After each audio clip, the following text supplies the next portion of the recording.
দুই শালিক ধারাবাহিকের আগামী পর্বের আপডেট নিয়ে চলে এসেছে বন্ধুরা। ভিডিওটিতে লাইক দিয়ে চ্যানেলটি সাবস্ক্রাইব করে দিয়ে পুরো ভিডিওটি দেখতে থাকুন। বন্ধুরা, দুই শালিক ধারাবাহিকটি খুব সুন্দর হতে চলেছে। তার আগে বলছি যে যত তাড়াতাড়ি আপনারা ভিডিওটিতে লাইক দিয়ে চ্যানেলটি সাবস্ক্রাইব করে রাখবেন, তত তাড়াতাড়ি ভিডিওটি দেওয়া হবে।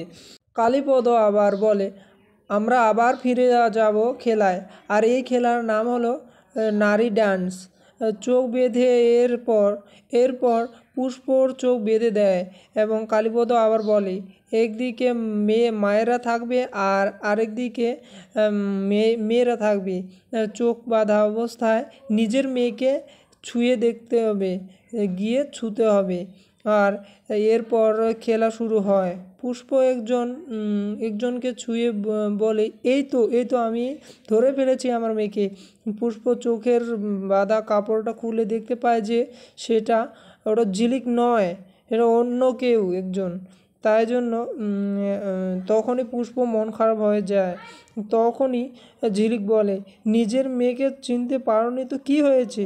তাই বলে আমি কি তোমার মেয়ে নই? এদিকে অনিমেষ দেখে এই ঝিলিকের এই কথা শুনে খুব খুশি হয়। তো বন্ধুরা, তোমাদের এপিসোডটি কেমন লাগলো প্লিজ মতামতটি কমেন্টে জানাবেন। নতুন নতুন এপিসোড দেখার জন্য চ্যানেলটি সাবস্ক্রাইব করে পাশে থাকবেন। আর বন্ধুরা, আমি আবার আসবো নতুন একটা এপিসোড নিয়ে। ধন্যবাদ।